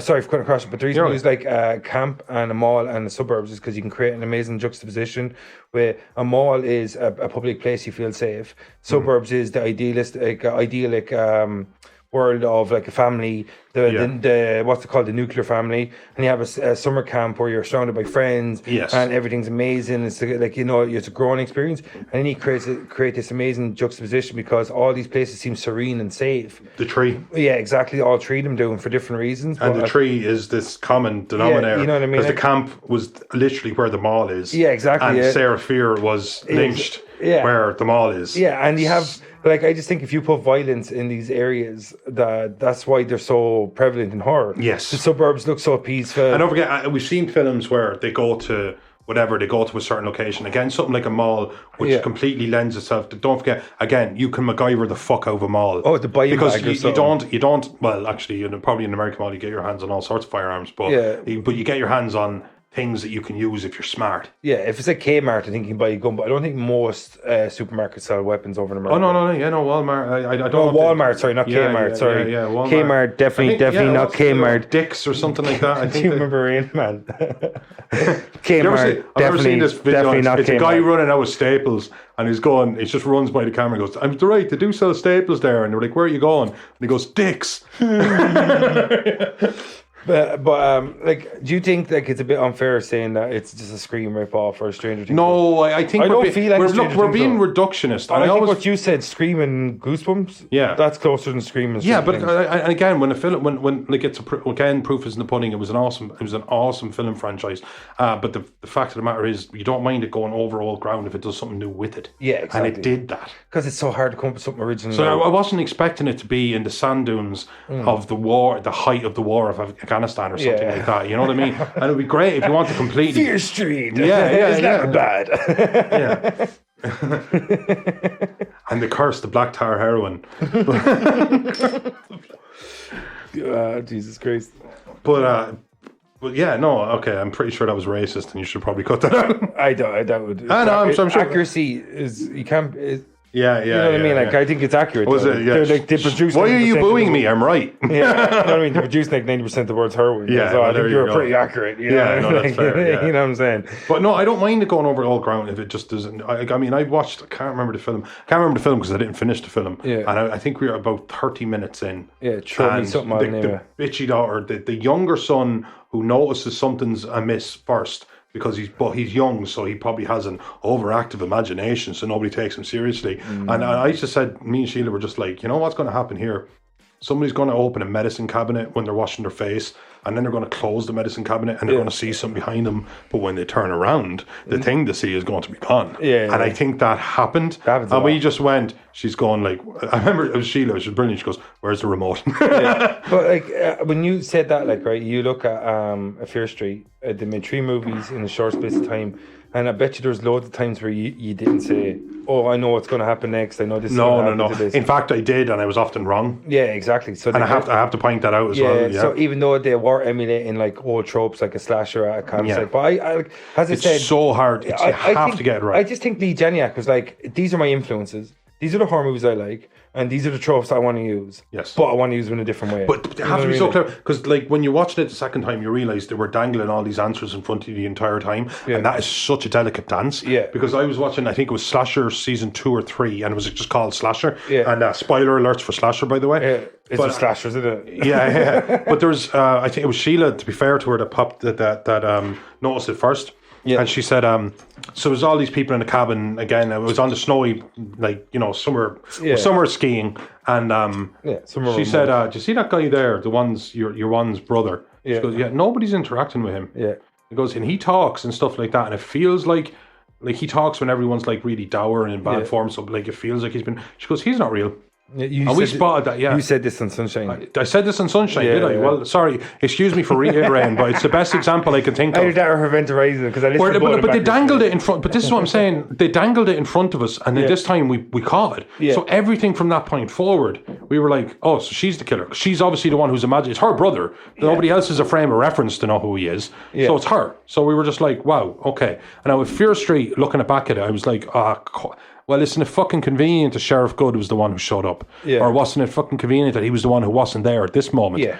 It was all right there. Do you think all right there? And the second time around, I was like, God, this is so obvious. No, Dick, you didn't get it. Yeah. You know? Do you think he was there to kill Ryan Torres at the start to kind of add to his thing, or? Oh yeah, no. Yeah, he's there to put the name. He's down, there to protect both communities. Yeah, you know what I mean. Like, and it's not. And at no point did I get the feeling that he's the reason that all this shit's going down. Like, he knows that Shady Side is fucking shady, and all this shit always goes down. But at the same time, I thought, like, again, I thought he was a bit dodgy at times, and he, especially, remember that guy he kept in jail? And I think that was more the actor than the character. Yes. Because he came across as a bit smarmy or something. Yes. Something about his face. But at the same time, you know, he reminded me of, do you know the dude from The Office, Ryan? Yes. Yeah, he reminded me. I actually thought he was Ryan for a second, for a hot second. Yeah. I thought he was Ryan. Don't trust the guys with those faces. Yeah, exactly, yeah. He's the kind of guy that like could have a Ponzi scheme. But I'm just saying, like, again, I know I went over all ground and I touched upon another podcast. But at the same time, it was, looking at it the second time, was like, there it is, and there it is. Yeah. And I never picked up on it because it was fleeting. Yeah. And so much is happening. Yeah. Like, and don't forget how high the stakes are. Yeah, and like that kind of proves something you said about earlier. When you watch something on a second viewing, you're less concerned with the storyline because you know the storyline. You're looking at the little hints and little things. Like when you look at like a Lord of the Rings for like a 4th or 5th time, you know Frodo what he's going to do. You know his journey. So what you do is you look for little things inside the story to keep it fresh in your head. Yes. And when you look at Fear Street, because it was so layered, it was made that way. So like in extras, but like when you look at what Lee Janiak did, she was like, okay, I'm going to tell this story that looks completely A to B to C about Sarah Fear and this witch and the curse she's led on this land. But I'm going to give you this twist at the end that the whole land has been cursed. Yeah. And that's the big reveal the first time you see it. But because you know that's coming the second time, what you look for is, can I see little things that gave away what Sheriff Good was doing? Yeah, again, like the crux of it, which I think at this point we should definitely touch upon, was that Sarah Fear was blamed. Yeah, not responsible because she was lesbian. Because she was exactly. And there was that fucking dickhead that they rejected at the kind of dance thing they were having. Yeah, and then because the two women think about the amount of cunts like him that cost women their lives. Oh my God, you know that fucking occurred to me. Yeah, and it was just it was just a fucking dude who was rejected by a woman who didn't know you shit. Exactly. And he went as far as to say like, I seen them, because the girls did go off and they did share a kiss. So, like, even that would have got them in fucking huge amounts of trouble. But he's like, he didn't just say that. He said, and he see them like conversing with the devil or whatever. Like, you know, he went as far as to say, oh, they did this, but they also did this. And then it was confirmation bias where everyone's like, yeah, you know what? Now. I love the scene though, the juxtaposition where they have with the Puritan lifestyle, and then they have the fruit of the land. Do you remember that scene where it's really hedonistic and stuff like that? And I think they do that very well in it. Because remember I was talking about earlier on the juxtaposition between safe places and a lot of mass murder happening at them. And that's why horror tropes end up in 3 or 4 different locations, you know, that kind of way. But I love the way they did this, where it's like you have a Puritan lifestyle and you have this young kind of like the new generation, a bit more liberal and shit. And how many times that's happened throughout life, where you have this rigid hierarchy of like authoritarianism, like with Puritan lifestyle. And then you have on one side, you have all these youth people that are like fucking eating these berries, tripping balls, drinking apple cider or whatever. What did he call it? Applejack. Drinking Applejack and shit. But I love the way the show does that constantly and really successfully, that it has these juxtapositions where, as I mentioned earlier about the safe spaces, dangerous things happening in them and stuff. But when you do this, then apart from the shitty accents, the Puritan lifestyle, and you have these like young people, like you have 2 girls being with each other, same-sex relationship. You have these guys, you know, and women tripping balls and dancing around the fire and shit like that. Oh, Yeah, I just think he did that really successfully, that like constantly was offering up juxtapositions in tone of setting and actions. And it just did that really successfully throughout the 3 movies, that it'd be like safe space, dangerous thing, or it's like a really Puritan, rigid society. And then you have this kind of hedonistic lifestyle that's kind of an underbelly that people know about. It's like an open secret, but they don't talk about, you know, that kind of Yeah, like, no, you're absolutely right. And it does like just draw kind of parallels of what we see today, as in like, you know, if somebody who's a person of color commits a crime, it's a reflection on the community of people of color. Or if a same-sex relationship, something goes back, these kind of really, really small-minded people try and take that and turn that into a narrative that explains everything. Yeah, like that, you know, like so, like Jeffrey Dahmer was a gay man. This is what gayness does to you, or all something. gays are cannibals. Yeah, you know what I mean? Like this fucking... but you're right, like, and there's nothing worse than a fucking dejected, horny dude. Like, what the fuck? Like, but isn't there though? Like, I'm not even trying to be smart here. Literally, they call them incels now, but just a fucking loser. Yeah. You know what I mean? How many times have losers that can't take rejection cost women their lives back in the day? Oh, yeah. It's even happening now in certain societies and shit. Like, but like... They end up hating women because somehow, like, yes, people have sex and people, like, have multiple partners even, and people settle down. So if that's not happening for me, and I'm 20, you know, like, I'm 20 years old now. Yeah, exactly. That I'll end up going out and taking out on all of the, by the way, whores, because they won't sleep with you. Love that. Always love that. No sense. But you're a slut because you said no. But I loved in that thing where it did kind of come down to, because you know the butterfly effect. I'm not going to explain the butterfly effect to anyone. It's been it's such a, but it was just not a dejected little fucking dickhead. Yeah, and a girl had to die for it, and they missed the fact that in this like supernatural world, it was happening right under their nose. And again, we should touch on this: the Sunny Baylor side, man, Vale. They got prosperity based on this impact. Deal with the devil. Yeah. And Shady Side was kind of the sacrifice for those kind of good fortunes, and that this was a long-running pact that went down through the good family. Fucking no, I'm just realising they're called good. Yeah, because remember she even says it, good is evil. Good is evil, yeah. Yeah, I was like, bit on the nose, but bit on the nose, but I'll take it. Yeah. But it was... but just the fact she cursed me, because I remember thinking, no, there's more to this. And especially like, oh no, you stepped on the place that I'm buried, so now... now I'm so angry, I'm going to send like wave after wave of the serial killers. And I was like, no. I know that was like, don't get me wrong. It's so funny, right? Because like this shows you how much scope the story had. In the space of like 3 sentences, you were talking about Puritans, you were talking about like good and like the way it ran through his entire generation. Ridiculous losers. And then you talk about loads of serial killers being like brought back from the dead and shit, like, you know what I mean? Like there's so much scope in this. Was like you talk about Puritan times, and then you talk about this whole entire family lineage that had this deal with the devil. And then you also talk about these serial killers that have been brought back from the dead throughout these generations. You know what I mean? Like, you're absolutely right. You're right. You're absolutely right. And like I know that's like a big part of the story, like when you run through the backbone of it, but like it's a little part, because you have this, like, you know, they have the social commentary and everything in it, and she fits a lot into it. You have all these homages to different slasher generations, like the suburbs, the mall, the fucking campsite, like we touched on and shit. But like, you know, I just think she does such a good job of fitting so much in 3 movies that, like, you know, it is nearly impossible to talk about all 3 of them at the same time. Because like you talk about like tropes, you talk about homages or homages or whatever. What do you say? Homage. Homage. Homage. Not to be confused with fromage. Yeah, I knew it was coming. But I just think like she fit a shit ton into the 3 movies. Incredible. Yeah. What did you think of the performances of the lead cast? Were you like? I like them. Like, you know, here's the thing. Sorry, that sounds like I'm not like I like them. As in, it was only okay. But like the most important thing is I liked them, and there were a range of characters. Yeah. You had the nerdy younger brother who was in the absolute infancy. Josh, and he was in the infancy of the internet. But he was the one. I always like 90s investigation things because there's only so much information you can get, but you can still get a lot of information compared to the 80s. Yeah. If this was 84, this guy was able to like print off like all these newspaper reports and stuff that he was able to find online. Yeah.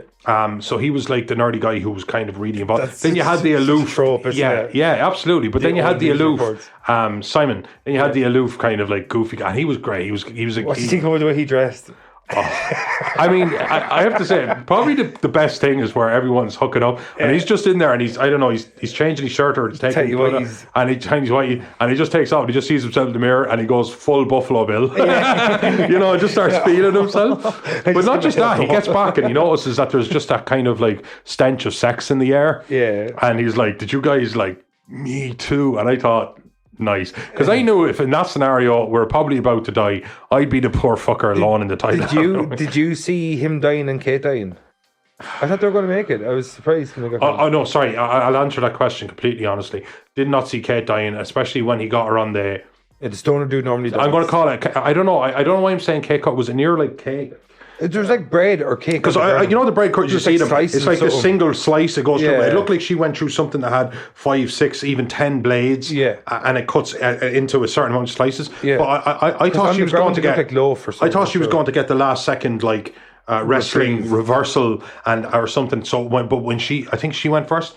When she died, I actually knew 3 or 4 seconds before Simon died because he runs to the end of a aisle. Yeah, and he says something to John. He dies after her. He dies. Yeah, that's what I mean. Like, so I didn't know she was going to die. I thought she was going to last second for her. But when she died so brutally, and then it goes to Simon, and he gets to the end of the aisle, and I was like, no, there's too much there's too much space that I can't see. Yeah. As in, if he was out in the open, and especially when there's no guns or anything involved in any of it, I knew that like I'd have to see somebody run or approach from behind. Yeah.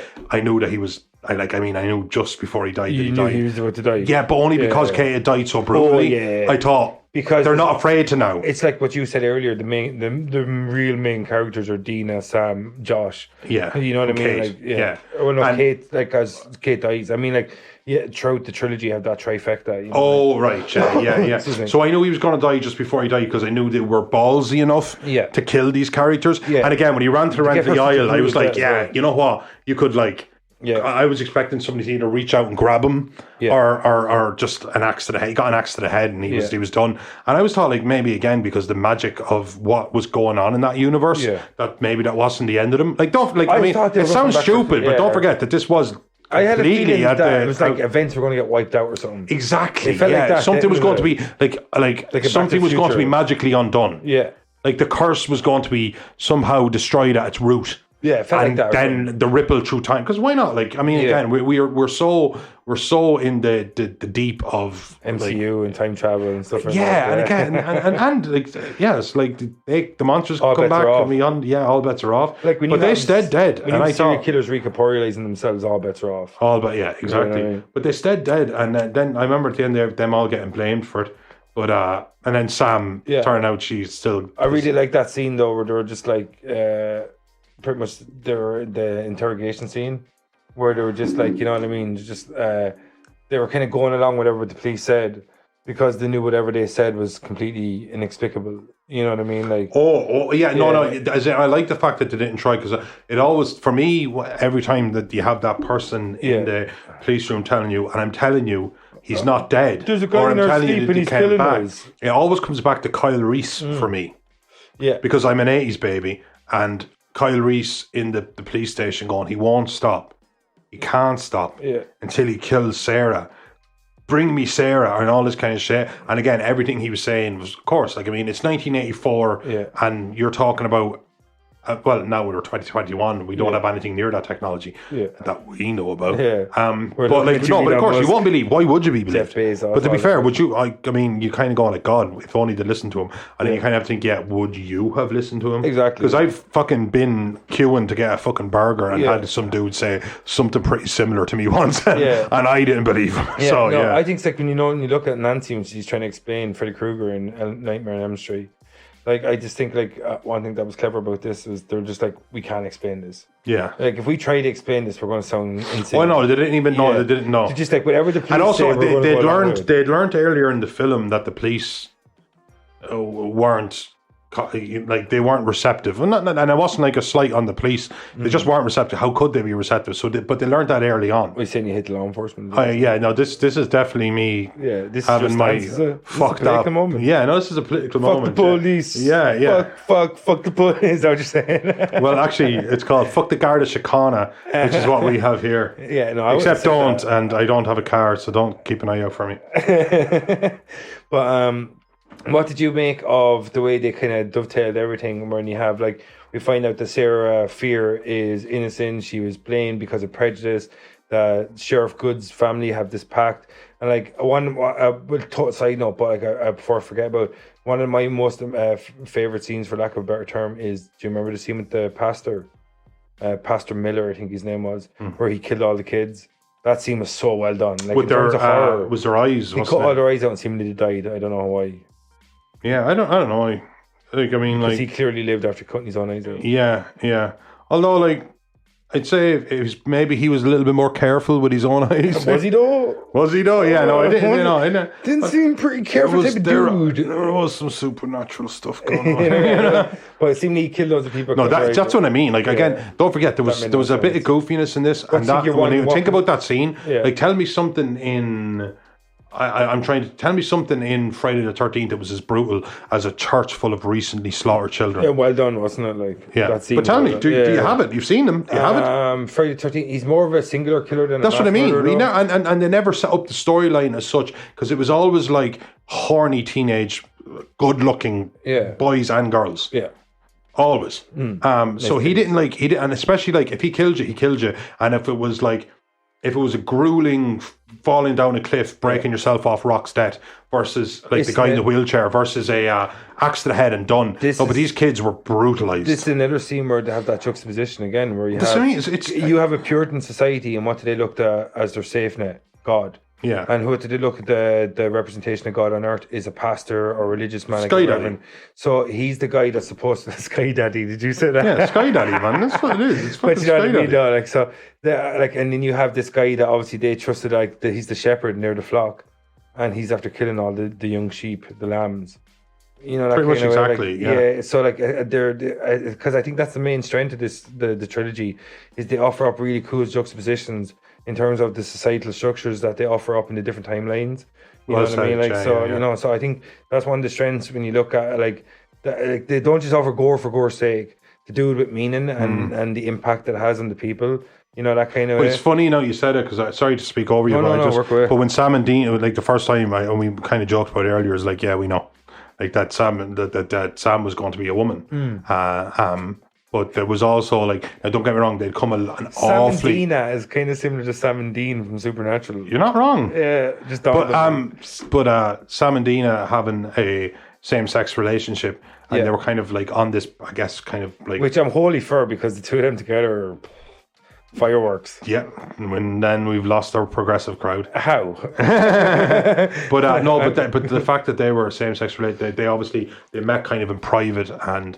Because there was even, like, you know, in this 1994, but still modern day, was that there was obviously a lot not the same way as it is now. Not the same way, but even now it's not, you know, like even now. Because 94 still had the remnants of the 1980s restrictive mentality. But like it showed how far they had come, but not far enough. Yeah. because they were hardly going to be burnt as witches, but also they were two women and they couldn't be seen together and kind of, especially in a. Sorry, do you remember when near at the end of the first film when her mother who would, like, every time she was an actress who was like, your job is to usher your daughter away quite violently, but then she turns around and kisses Dina and kind of like has a bit of a fuck you, and it turned like, it was still frowned upon. They'd come a long way but not far away. Like, don't get me wrong, it's great that you've come from being burnt at the stake or something, but they're still like. It was cool the way they showed that progression though, in the terms of the mentality towards same-sex relationships as well. Yeah, though, wasn't it?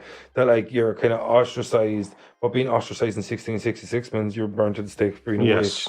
You know what I mean? Like, but they never meant. See, like, that's true, and I hate this. I remember some fucking dickhead, Rick Santorum. I remember him saying, like, but gay people in. Is that the guitarist from Bon Jovi? No, that's Ricky Zambora. But him, well done though. Him saying, something about fucking gay people getting thrown off roofs in whatever, in the Middle East, but in like some ISIL occupied territory. And I was like, you do know that there's like breadth between like what should be. And the most brutal case that there is, as in somebody feeling afraid to just be with someone that they love in a consensual adult relationship should be fine everywhere, and anything shy of that is bullshit. And I this film kind of dallianced with it, and I thought it did it in a way where it wasn't trying to make the storyline about it, but it was there. And I thought it was cool. I did. Like, I'm not about to make a fucking joke. I thought it was cool. Yeah, because another thing it included in so many different things that it included. Do you know what I mean? Like, exactly. But everyone's like talking about the war kind of stuff. I thought that was good fucking storytelling, because that girl would have felt pressure from her mother, especially like living on the fancy side of town, to stay away from a woman, and B, those dirty. So it was classist and sexist, classist and whatever sexual orientation is. That doesn't sound like a thing. But discrimination, I don't know. I just thought, man, it was really good storytelling. And it was silly in a way, but I think if somebody you said silly because we were being serious, but you said silly. What did you make of your one? Dina getting stabbed at the end of the Fear Street 2, and she's walking around like a motherfucker in Fear Street 3, like nothing bother. Oh my God. What do you make of your one? I'm going to say she got stabbed 8. Good, solid 8 times. But like in the meat as well. Like not like, not in the elbow, not defensive wounds in the hand. She's wearing like body armor near the end. Like, she gets stabbed by Sam Good. And I was like, how many times is this bitch going to get stabbed? Not a bother on her. And then she takes off the body armor, which I did not remember her wearing at all. But her paranoia did lend itself to that, to be fair. What did you make of your one getting a compound fracture and walking around a few minutes later? The one that gets the axe to the head at the end of Fear Street. Yeah, she did tie it together with a belt. Why are we having this conversation? Like, what the fuck? As somebody who's badly damaged his leg, if I had only had a belt, I wouldn't have needed my 12 surgeries. I was just like, oh man, I'm really, really hurt here. As in, I've got like medical assistance. I've got a surgeon on hand. Belt. I just think it was kind of out of place when you have someone like Lee Janiak to obviously put a lot of care into telling a very intricate story that has people that have like life-threatening injuries walking around like a motherfucker. Yeah. Well, no, she was hobbling. To be fair, like hobbling. Was she though? Actually, I just realised she was fine. Yeah, I just realised she died Sam style, because that was the when she was just like, and blah blah blah. She was like a Simon style, excuse me, but she was like kind of like, and I'm going to see this through. And I was like, oh, you are saying that in front of an open doorway, And I was like, I knew I was watching it, and she got the kill hit, and I was like, did you see that coming? And she was like, yeah, oh yeah. Because just don't. It's it's when Samuel L. Jackson got killed in Deep Blue Sea. And I was going to stand like, yes, the sharks attacked from just here behind me. Which is exactly why I'm going to give my speech here. And like, because it was the 90s and only one black person could survive a horror movie. There was a rule. Like Cool J though. Like LL Cool J, motherfucker, that guy survives everything. Okay, yeah. Him, and he got Busta Rhymes. I think it was actually one of the first seasons. I think the death of horror. The guy asked the black dude. He kind of goes, like, so what kind of music? Like, and I think he makes an assumption and goes, blah. And he goes, what are you talking about? Like a brother can't like Green Day? And he's gone, I know, I'm just joking. I think though the death of horror back in the early 2000s when Busta Rhymes karate kicked Michael Myers in Resurrection. That is what did they call a watershed moment? Yeah, jumping the shark. Yeah, jumping the shark.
So no, we worked over all the different kind of the aspects of the Fear Street trilogy. We've been a bit all over the place, Yeah. but I do think that We kind of had to though, well, because the storyline again, you know, like because you're jumping from timeline to timeline.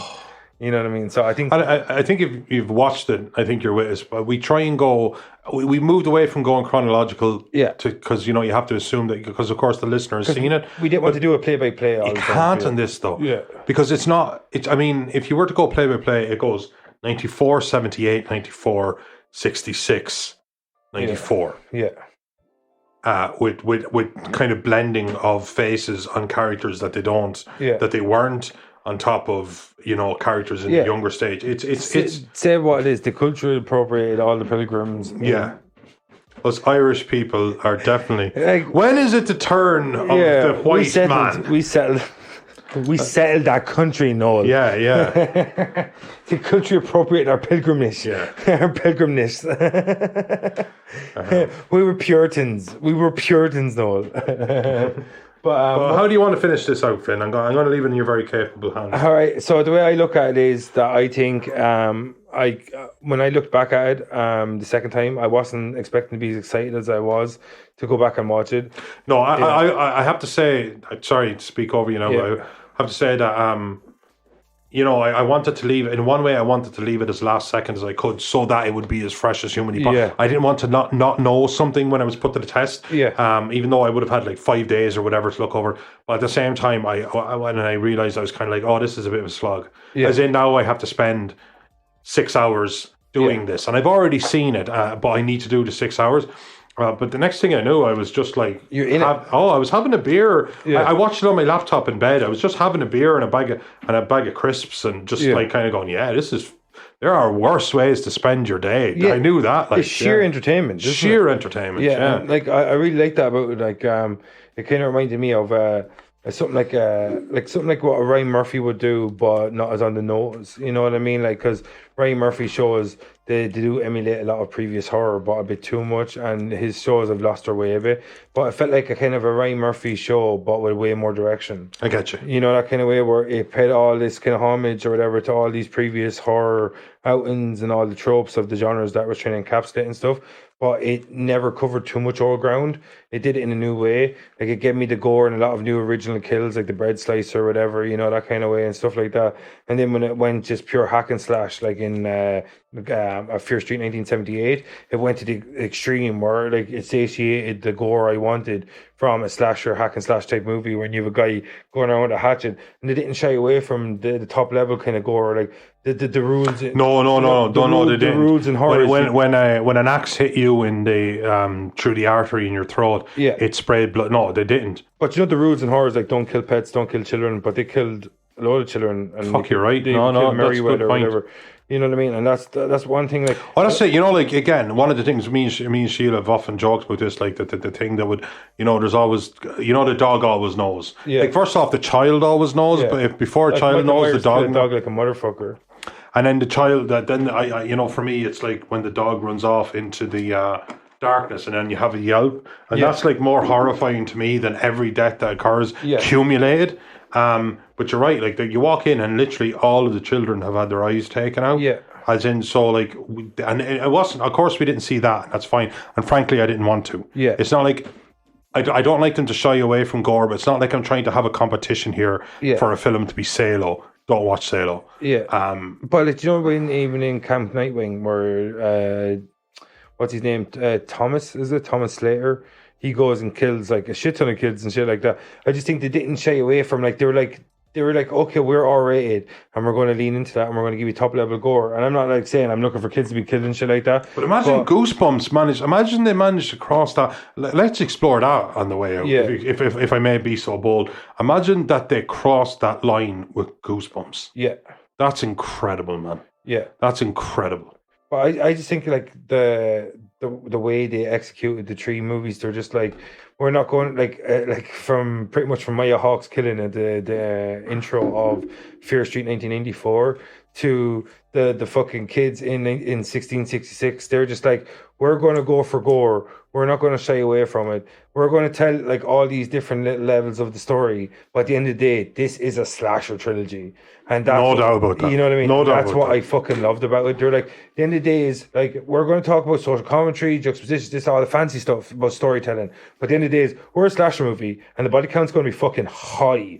And we're not going to shy away. We're going to kill everybody. Yeah, Like, and you're right. everybody. Like the goofiness and an awful lot of sexual chemistry, like even sexual and romantic chemistry. Yeah. Because you know, like the Jawan had sexual. Our two, Dina and Sam. Yeah. They had sexual chemistry, but when Sam turns out to be possessed and she shows up at Berman's house, Yeah. she's like, "Please, I love her," Yeah. and that to me also felt real. Yeah. So there was sexual and there was romantic, but nothing. To be fair, nothing took away from the fact that it was a slasher, Yeah, bitch. and that's- You're in danger. Yeah, I think that's the major achievement when you look back at Fear Street. That it had this, and all this cool things the storytelling can do, especially when you have a larger scope and a scale of 3 movies to tell that story. But at the end of the day, it never forgot its roots. It was a slasher movie. Like, and that's what I think is the greatest achievement of Fear Street. And if I'm to walk away from this experience and I look back at the three of them for the second time, it never forgot its roots. Lee Janiak said, I'm going to tell a slasher movie. I'm going to have all these cool things involved in it and make it a strong story. But at the end of the day, is, the body count's high, the gore is going to be original, it's going to be innovative, and it's going to be like often. And I think, and that's the best thing about the trilogy when you look back about it, that it never forgot its roots. You know I'm going what to I mean? say, like, to finish this out, I'm going to say, if just a scenario where somebody's absolute, like kind of like me would be a good example going into it absolutely blind. But let's just say I never went into it, and I wanted you to say to me at a bus stop, we're going to hang out for 2-3 minutes. Why should I watch this? Like all 3 of them are available. Yeah. I haven't seen them. I don't know anything about them. Why should I dedicate myself to 6 hours of this? Why should I binge this tonight? Yeah. What would you tell me? Because it's a high-level slasher movie that achieves everything that it sets out to do throughout the 3 movies. Gee, I think you might have summed it up Yeah. in a sentence, to be honest with you. Yeah, and I think that's the major achievement from Fear Street. It was a high-concept movie with Extremely high concept. but with its roots completely in the slasher subgenre. Yes. And it never failed to deliver on any of the tropes that I tried to deliver on. And you know what? I do think that had the films that came before it, we wouldn't have this movie. But I didn't feel like it built its. You know that what's that expression? If I look tall, it's because I'm standing on the shoulder of giants. Yeah. It's a great expression. This film kind of has that, as in it certainly doesn't like try and say like, look at us, we are pioneers. Yeah. It has used what's been available and built something beautiful with that. Yeah. And this is what we're saying. Like, it's while it tips the cap, it certainly used it and leaned on it even at times, but it built something that they can call their own. Yeah, exactly. Yeah, exactly. 100%. Yeah, and the fact that we can say Scream, this, and the other thing. But that's just us. But you know what I mean? Like, this is like when it's a completely new take on something that is it's like not old hack, but something that's a mainstay of the horror This is genre. like I've been trying to like. There's a couple of bands I got into recently, which I'm not going to like get into at all. But I'm just saying, like, I just remember having a few conversations where somebody going like, "Oh no, I haven't heard them," and I would literally say that like, well, if you liked the whole Slayer vibe of the kind of early 80s, but if you like it a slightly more polished way, and if you like it to have like very real, almost Rage Against the Machine kind of like, you know, connotations about the real world and what's going on. So like this band that I'm talking about, they don't sound like this band at all. Yeah. Or like whatever, they sound heavy and stuff. Yeah. But at the same time, I'm only using them as frames of reference. Yeah. And nothing more. So It's there, and certainly this band wouldn't exist if these bands didn't. Yeah. But it's not like copying. They tried to it's make kind it. of like pretty much it's like in the sense that it has notes of past composers, but Exactly. they wrote But I'm their- only trying to explain. I'm only trying to explain to you using what I know. Yeah, That's exactly. all I'm This trying is to do. fair I don't have the words. As in, if I was to explain this to and having never heard music before, of course that would be different. But I'm trying to explain to you using what I know. Yeah. And this, we are explaining this film in many ways using what we know. Yeah. And this film was its own film. And I think I'll finish on that. I think this film was its own enterprise, and I think it did an excellent job. Excellent It's job. like something you've used before. It's emulation, not imitation. Yes, Yeah. exactly. Yeah. Yeah, so like, yeah, I'm the same way. I look back at like, and I can see the inspirations left, right, and center. Lee Janiak wears her inspirations on her sleeve, but like, she never tries to copy or imitate anything. Like, even though like the inspirations are there, everyone sees like Fear Street 1978 is clearly an homage, whatever, to Friday the 13th. Like the first one is like nearly nearly a Nightmare on Elm Street or something. Yes. Like, you know what I mean? Because you have this supernatural elements in the And a lot of it's actually Friday, the Nightmare on Elm Street thing. We didn't really touch on it, but a lot of this is happening to people in their dreams. Yeah, they're having both premonitions and whatever the exact opposite of that is. Yeah, exactly. Reliving moments from another life that they exactly, never lived. yeah. Whatever. I'm not sure if there's a straight word for that. It's certainly not coming to me right now. But you know what? I'm going to finish up by saying, what a fucking ride. Yeah, and it was billed as a movie event, and I think it delivered as a movie event, and I think that's the best thing I can say about it. Agreed. You know what I mean? Like, Agreed. so we get the fuck out of here. Get the fuck out of here. All right, cool. So this is Invasion of Polly Snatchers, and I hope you enjoyed the ride as much as we did throughout Fear Street and the three different ages, 1984, 1978, 1666. It was fucking awesome for us, and I think even on the rewatch it's more enjoyable than the first time, and it just gets you excited because you know where it's going. But before we get out of here, I'm your host, Vincent Green. I'm your host, Noel John Toohey. This is Invasion of Polly Snatchers, and we'll be back pretty soon with something else that's really cool. From our perspective, very soon. Yeah, very soon. All right, so see you next time, motherfuckers. No, last word. Thanks for staying with us if you've stayed with us, and if you didn't, go fuck yourself. Although, if you're hearing this, it stands to reason that I'm not doing a good job of this. Yeah. Peace out, motherfuckers. That's what I was waiting for. Yeah. See you next time.